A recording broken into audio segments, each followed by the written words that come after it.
In this episode of the Globe News Report, local businesses in the Goshen area are experiencing major staffing shortages. The Steel Wheels are releasing a companion podcast for their new album. And we visit Fashion Farm Pumpkin Fantasyland to enjoy some fall fun. It's all coming up right here on the Globe News Report. In the Globe Studios on the campus of Goshen College, I'm Gabriella Klopfenstein. And I'm Amelia Turnbull, and this is the Globe News Report. It's great to be here with you this morning, Amelia. So Halloween is coming up, and I have to ask, what is your Halloween costume going to be? So I'm actually going with a group, and we're going to be lions and tigers and bears. Oh my! So I'm going as a panda bear this year. What about you, Gabby? Super cute. I am going as a sports fan, specifically for the Pacers. Yeah, I love that. Speaking of fall fun, I had the chance to visit Fashion Farm Pumpkin Fantasyland in Ligonier. If you're okay with a short drive, then look no further to Fashion Farm in Ligonier, a must-add stop for any fall fun adventure. Fashion Farm Pumpkin Fantasyland consists of pumpkin, gourd, and squash displays featuring U.S. presidents and other well-known characters. The idea for Pumpkin Fantasyland came in 1972 by founder Charlie Pumpkin when he created the Peanuts character Snoopy out of gourds. Now, his pumpkin creations live on with his daughter and current owner of Pumpkin Fantasyland, Patty. Patty enjoys carrying on her father's legacy and bringing joy to customers each year through the October tradition.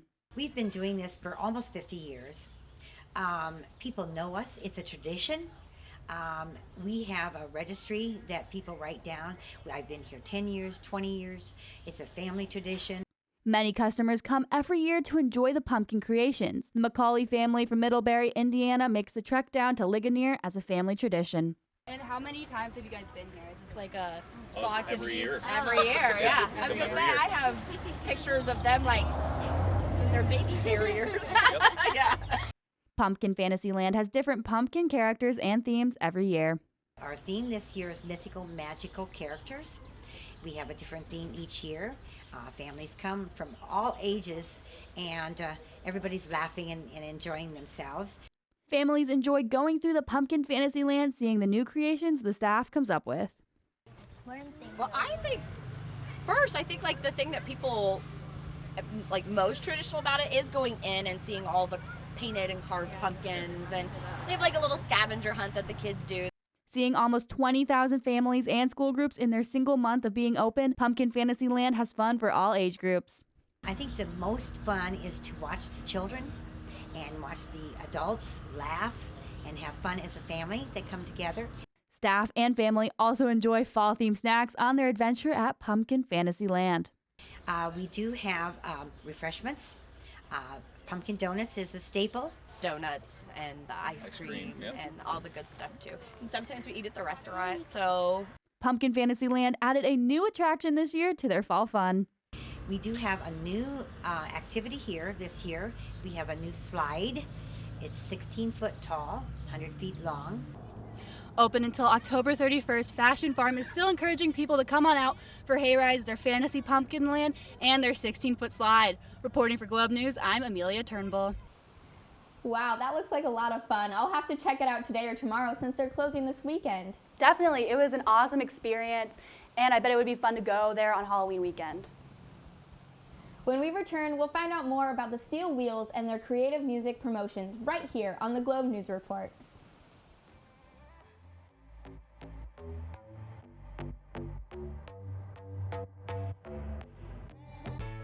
Goshen students enjoy an amazing record of success. What's the secret? It starts with hands-on learning experiences. Whether it's a service project in Peru, a sustainability semester at our Environmental Learning Center, or broadcasting for our award-winning radio station, it adds up to life-changing perspectives and real-world skill development that makes a difference to future employers. And it's all available at a campus that makes everyone feel at home. Come hang out with us and see for yourself. Schedule your campus visit today at goshen.edu/visit. Welcome back to the Globe News Report. Dante Stanton had the chance to sit down with the Steel Wheels and find out more about their music. Here's the story. With the disappearance of live music during the COVID-19 pandemic, many bands throughout the U.S. were taken off the shelf. But the Virginia-based roots rock band The Steel Wheels took a different route.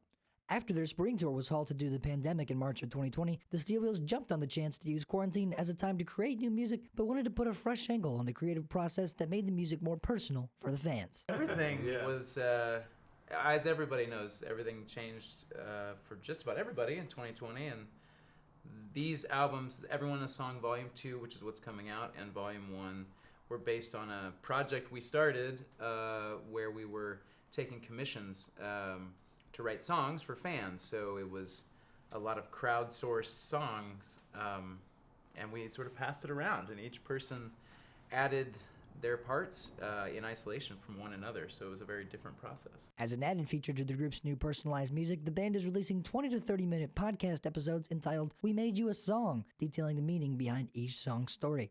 It really sort of answers all the questions, of like, where did this song come from? What does this song mean? So if you're a music listener who likes to keep the mystery, the podcast might not be for you, but because of such a different sort of process, that each one of these songs came from a true story and from a specific request for an anniversary or for a wedding where they couldn't have guests or whatever it might be to tribute a lost loved one. The podcast takes each one of those songs, slows it down, gives you a little more time where you don't have to just answer a question in a few words of what this song is about, and instead you can stretch it out and hear from the person who requested the song. Despite being separated for more than a year without playing in person, the Steel Wheels are back on the road and recently played at the Ignition Music Garage in downtown Goshen. More information on the group and their upcoming album can be found online at steelwheels.com. Reporting for Globe News, I'm Dante Stanton. The Steel Wheels seem like an amazing group, and it was just so great to have a Globe artist come to the studio and play live music. I'm glad we had the opportunity to meet them. Oh, for sure. I have loved listening to their music on 91.1 The Globe. Stay tuned to learn more about staffing shortages in Goshen on the Globe News Report. I work for the best college radio station in the nation. It's not New York City or Chicago. It's Goshen College. Our broadcasting program is just one of Goshen's 35 outstanding majors. At Goshen College, you will work one-on-one with top professionals and get studio time in your first semester. You can call a game from the playing field or broadcast from a downtown radio studio.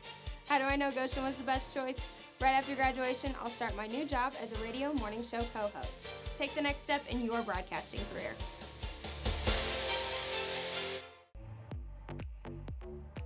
Staffing shortages have made it difficult for local businesses to serve customers. Court Templeton has the story. Locals in Elkhart County, such as Jerry Brown, have recently noticed shorter hours and changes in local businesses due to staffing shortages. Some of the restaurants, they've had reduced hours as well. And also they don't have enough help to man when they are open.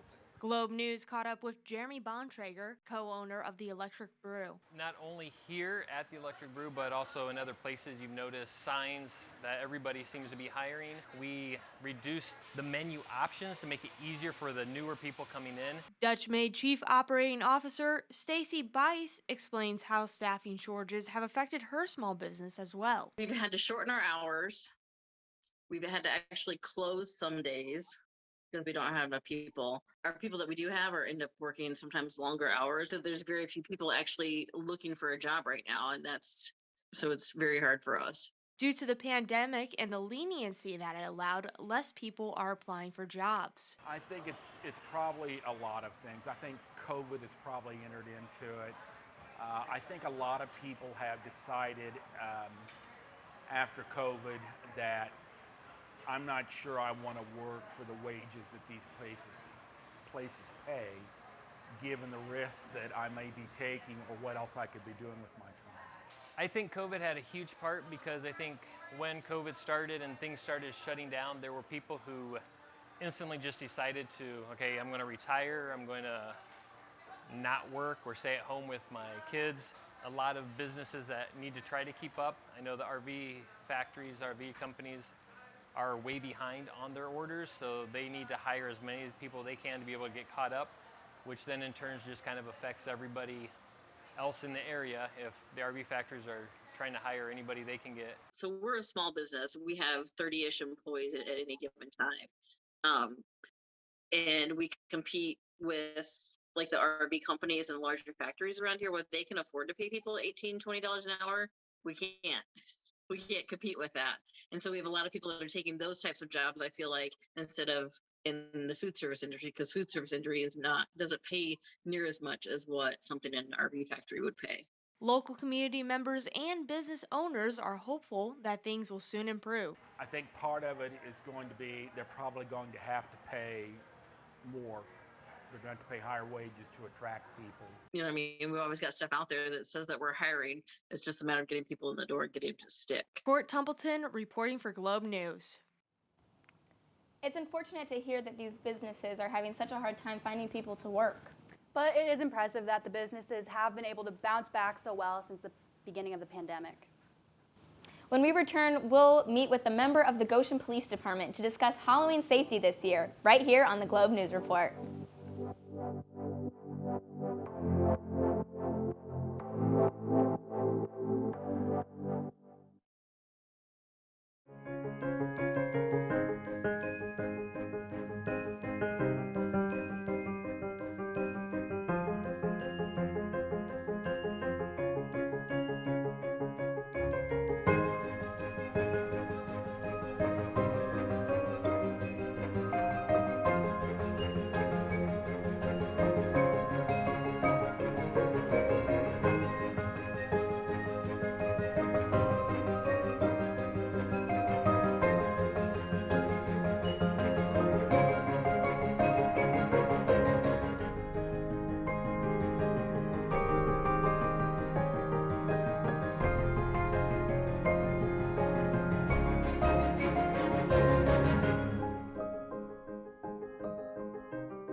Welcome back to the Globe News Report. Joining me today is Dana Hollar, investigator and community relations officer at the Goshen Police Department.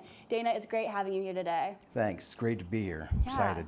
Yeah, definitely. So this year, trick-or-treating was moved from Sunday the 31st to Saturday the 30th. Why is this the case, and has this happened in the past? I think it has happened in the past. I think that the city likes to keep it closer to a weekday than what it does on Sunday for family days and stuff like that. So for a better turnout, maybe. Definitely. So safety is a big part of Halloween. What are some safety tips for families that will be out trick-or-treating this weekend? Well, one important thing is that the kids should be dressed in clothes or costumes that are easily seen, maybe reflectors, carry a flashlight, those little liquid plastic tubes that light up. So what should families be on the lookout for while trick-or-treating in Goshen this year?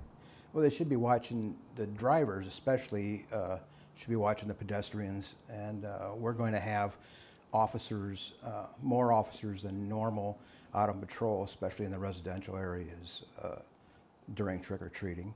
Also, we're going to be handing out candy from the squad cars, so if you see a police officer, stop them and grab some candy from them. Yeah, no, that's great. So what kind of protocol should people be practicing this year? Are you talking about like COVID protocols? Yes, like COVID-19 protocol, yeah. I'm going to say that if you're going to be practicing them during Halloween, that the 6-foot distancing is probably the best thing that you could do if you have concerns. Yeah, definitely. And what will police presence in Goshen look like on Halloween this year? Again, we're going to have other officers, off-duty officers come in and work. They'll be cruising the businesses in the residential areas. During trick-or-treat time. We're going to have a UTV out with a couple officers handing out candy on that. We're also having one of the Paw Patrol characters, Chase, will be out from the police department and interacting with the kids, so the kids will see the presence, hopefully, in the residential areas. Yeah, and how heavily is the police presence on Halloween compared to other holidays? They just add a few officers to the shifts. Some of the administration will be out. Some of the school resource officers usually show up for that. I mean, they have extra patrol, I guess. A few officers more than normal on a shift, I would say. And where will you guys generally be located during Halloween?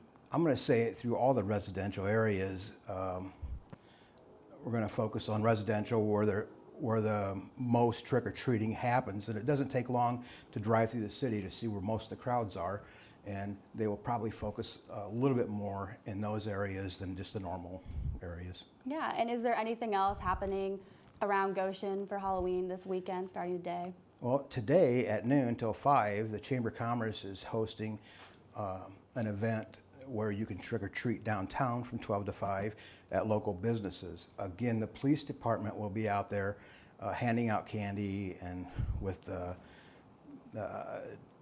safety dog will be there too, and they'll be on the UTV, and you'll be able to come up and talk to them, and they'll be giving you handing out candy too. And that's 12 till 5 today. All right, yeah. And are you going to be handing out candy today? I probably will not be. I'll probably be in my office, but there will be several officers out today. Yeah. And what about Sunday? Sunday there will also be. Yeah, yeah. Cool. So thank you so much for joining us on the Globe News Report this morning, Dana. Good luck on Halloween this weekend, and thank you to the Goshen Police Department for your hard work to keep the city safe. Thank you. Thanks for having us. So that's all for this edition of the Globe News Report. Make sure to check us out on Facebook, Instagram, and Twitter at 911 The Globe, and our website, globeradio.org, for more videos and local content. Until next time, this has been the Globe News Report.